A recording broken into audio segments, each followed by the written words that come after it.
Just the other day, I came across this video from Pretzel, where he explored several places from Las Venturas in GTA San Andreas that the player has rarely or never seen. So I wondered whether it would be possible to do the same thing for Liberty City in Grand Theft Auto 3. It's probably more challenging because the map is so much smaller than the combination of Los Santos, San Fierro and Las Venturas. Still, I'm giving it a go. Here are some spots in GTA 3's Liberty City that you might rarely or even never have visited.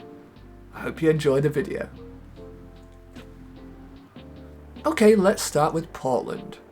Probably the island that we're most familiar with. It's where the game begins, so most of us have probably spent more time here than anywhere else. In St. Mark's, let's use a large vehicle to get on top of this wall at Marco's Bistro. You can actually get on the rooftops here, but we're not looking to showcase that one this time. If we drop down from here, we find ourselves in a grassy expanse. We're behind some of the buildings in the district now, away from the enticing exterior of Marco's Bistro. There are a lot fewer windows back here, even though the residents would probably prefer to look over this garden-like area. This section is surrounded on 4 sides, with one of those being this alleyway, with the lines of washing hung overhead. Around the corner here is this additional dead end, which has brick walls on 3 sides. Now, Rockstar must have realised that we might find ourselves here, because they put this ramp in so we could easily make our way out rather than just being stuck. There are probably alternate ways into this area other than the one that we used, so it's not as if we have to jump down from the roof to get here. Okay, let's get out of here and move on to the next spot. There's a different spot on the map which is somewhat like this. A place the developers thought you probably wouldn't get to.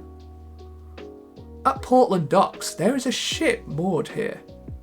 Not the one that you sink during Bomb the Base Act 2, but one that's here permanently.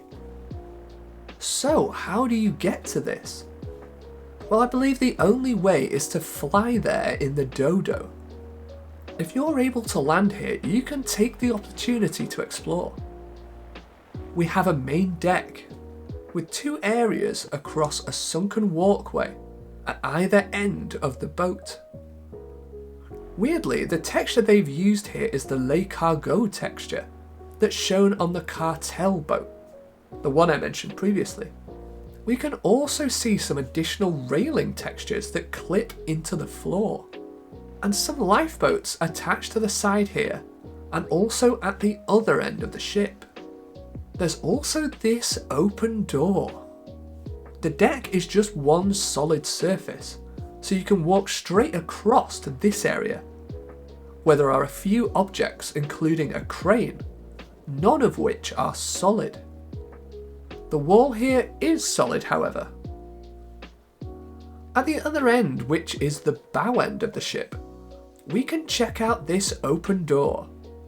Sadly, you can't get through, but it looks like perhaps at one stage in development, you might have been able to. We'll see what's through there in a minute. These stairs are also solid, but the lower deck on either side sadly isn't. You actually fall straight through and land in the hull, and sadly if you do this, you are then stuck. I'm now on the higher section at the stern. There are more objects that aren't solid, presumably because the devs never thought you'd make it over here. You can get a great view of the smaller boats from here, but sadly, they're not solid either. We can even drop off the edge down to the smaller, lower ledges. Neither really serves a purpose, but it's interesting to see what's solid and what isn't. Now at the bow end of the vessel, More non-solid objects. The crane is a bit odd. You'd expect to see yourself in there, but no. It's almost like you're not there at all. You're also stood higher than you'd think here. The actual floor is lower than where you're actually stood. Let's drop down a level. We can stand on this section here, which is solid. But let's carry on. We can drop down to this level, and this is where we can actually take a look inside. This wall, although solid, doesn't line up with where the texture is. We can see two boats. One which appears to be on a red coloured floor which lines up with the door we saw earlier. And below that there's another boat with a staircase leading down to it. Looking further along, there's another boat and another staircase. So I think this is fairly conclusive evidence that we were probably intended to explore this boat for real at one point in development. But for whatever purpose, I have no idea. A little stop off on our way to Staunton Island now. On the edge of the red light district. Coming down this road towards our safe house, have you ever noticed this little alley here? It's only a very small section of the island, and indeed the entire city. But I must have driven past it more than 1,000 times before I realised it was there. There's a hotel next door, but not one you would necessarily want to sleep a night in. Stay Hotel, rooms by the hour. Ah, so there's not much sleeping happening here. At the other side, there's a building with several boarded up windows. It's not clear whether this alley belongs to the hotel or the adjacent building. Maybe it's the hotel manager's parking spot. Okay, now we cross the Callahan Bridge to Staunton Island, the business district of Liberty City. We're going to briefly continue our theme of alleyways and showcase another, near the construction site at Fort Staunton, just around the corner from our safe house. Here's another space in the city that seemingly has no purpose, and therefore is never really visited by players. There are no hidden packages, no weapon pickups, or rampages here. It's just an empty space, aside from this green dumpster here. And look at the ground, it's so undulating. It's almost like it's been dug out in preparation for laying the foundations for another building. On all sides other than the way in, there are other buildings, all looking onto this yard and, likely, all looking across at one another. There's one wall here, where the windows only start at about halfway up. We're actually very close to the Rise FM building too here, according to the map of Liberty City that came with the game. Now we drive over to Rockford, to the army base. Now don't worry, I'm not suggesting that the base itself is a seldom seen part of the city. It featured in the mission Arms Shortage. You can purchase some heavy duty weaponry here after the mission as well. And I believe the Rhino spawns here too once you've finished all the main storyline missions. This area features the main compound where we just were, as well as some other buildings on the other side of the entrance gate. There's a secret package that can be found here. And you can also climb up onto these containers, where you can find some additional supplies during arms shortage. There's a barracks all here as well. The only place on the map that you can get one, other than when you have a 6-star wanted level, and you can steal one from the army if you're brave enough. But anyway, did you know that there's a spot you can explore that lies beyond the perimeter wall of the army base? It's not even that easily accessible. You have to climb on top of the wall, then drop down. You're then met by a super narrow staircase that leads onto these platforms. To be honest, I'm not even sure what this area is. I thought it might be a jetty for the army base, but these platforms are too tall for that. So it's probably to do with these pipes in here, which say hot steam on them. We can look across and see Shoreside Vale over there. It's also difficult to get back up to the higher platform once you're down here. We have to climb up this slope here, then jump back over to there. If we look down here, we can see inside this structure, as the textures don't extend all the way to the land. This whole area feels somewhat unfinished, to be honest. Almost like the devs built it and then forgot about it, which is really understandable. It's easy to see why. There is barely anything to suggest it's even there. Just the top of the stairs can be seen over the wall when you're on foot. And right by the army base is our next location. Just by the perimeter wall here is the start of a path, which is lit at night time by these lovely circular lamps. Let's see where it goes. As you can see, we're encountering peds here too. Quite a lot of them actually in certain spots. We're walking by the river, and you can view Shoreside Vale across there. Come here, honey.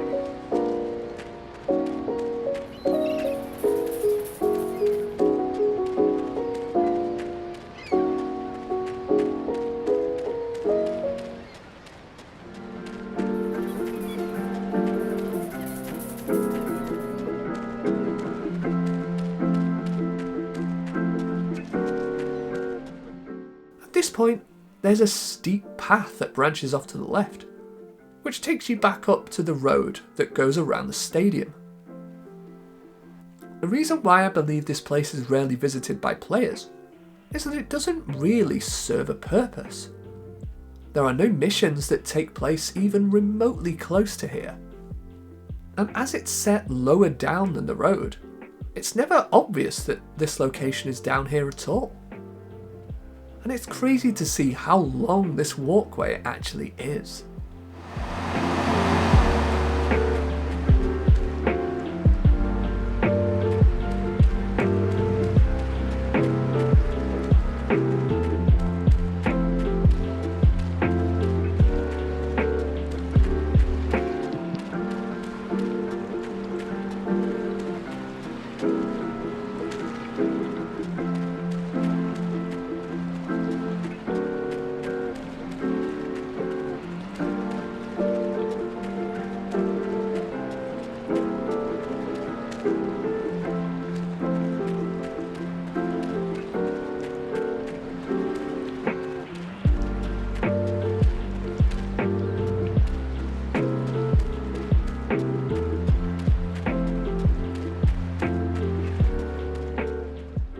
At this point, you can see another path running parallel to the one that we're on.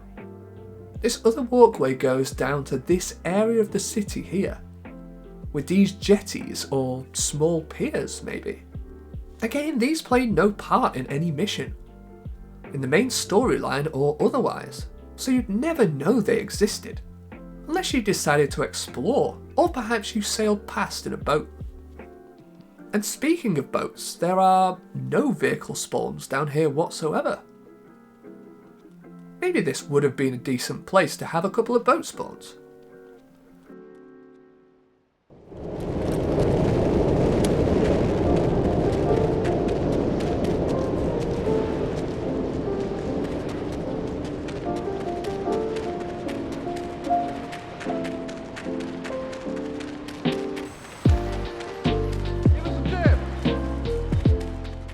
There's even another one of these jetties, or piers maybe, separate to the others, which is a short way further down. Look at that sunset right there. Okay, I think we're gonna have to sprint the rest of the way just to get to the end.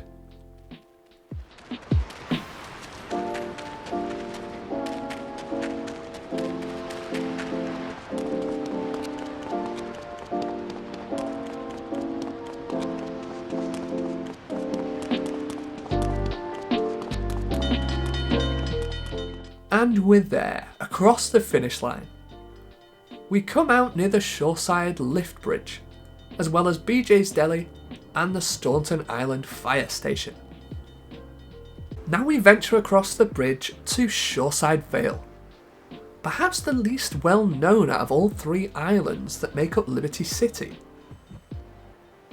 It's the last island you unlock, and there's only one storyline mission that starts here, although other missions do take place, at least in part, on Shoreside Vale as well. Let's go up to Pike Creek. There's this tree-lined ridge that runs along the road, but what lies behind it? You could be forgiven for thinking that what lies there is a straight drop down to the ocean, but not quite. In fact, there is this section of cliff that you can walk along, and for the most part it's pretty flat. It goes on for a fair way, although not as long as the Staunton path we just saw.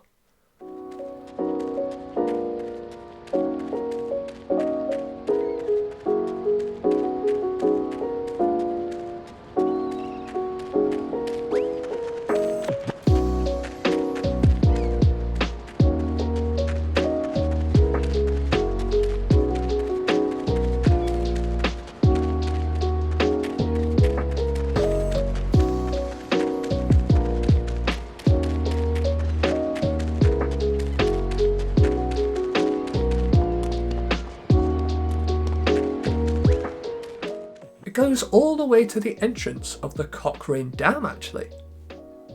Let's run back and see if our vehicle is still waiting for us. If nothing else, it's a nice spot for Claude to look out over the horizon and consider his life choices, like dating Catalina. Next we take a quick trip to Francis International Airport. After the little fire station, we can turn left through a small gap in the fence.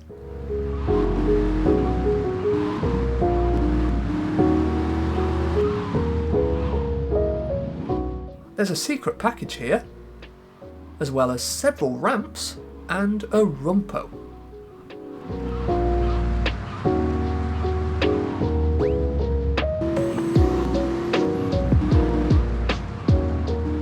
But one section of this area that doesn't really serve a purpose is this bit here, which is a dead end. Also, have you ever looked up at the main building here? Beautiful, almost alien-like architecture, with covered terminals sprouting out of it. We won't dwell on this area, as it's certainly not the rarest on our list. A stone's throw away from the airport is the bridge. Most of us only interact with the bridge when we go over it, but there's a whole area underneath it. There are a couple of things to find here, including a flamethrower pickup and a rampage icon.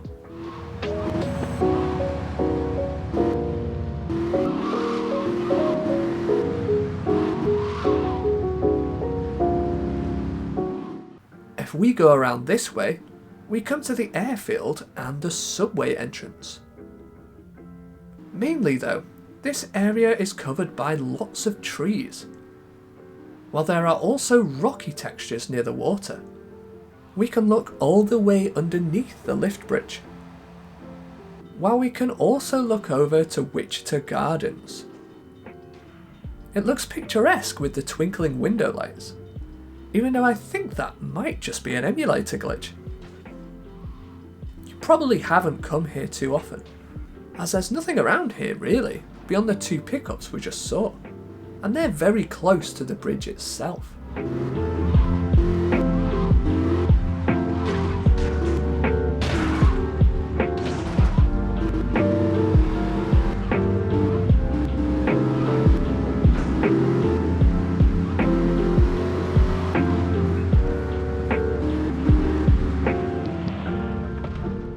If we keep going, we eventually come to the Broken Bridge unique stunt jump, with a secret package underneath. Then there's the Cochrane Dam, named after one of the Rockstar North developers, which were called DMA Design back then, called Adam Cochrane. This is the location for the final mission, while there's a sniper rifle pickup, some ramps, and some exploding barrels, as well as some pedestrian spawns too. Even pedestrians that spawn on top of this wall here. But the area I wanted to discuss lies at the bottom of the dam. We can take this road down to this location, passing under the bridge towards Cedar Grove. Here we can find the main building of the dam, as well as a secret package location. But check out all these rocks. Perhaps put here as a reminder of all the rock the builders of the dam had to dig out during its creation. Looking up at the building, the lights in the rooms on the top floor are all lit, indicating that people are at work here right now, keeping the islanders safe. If we go around this metal walkway, we can also see pickups for a shotgun and health. Despite these items, this area goes pretty much unused by players, aside from a classic glitch where you can drive a car like this Stinger up the dam wall.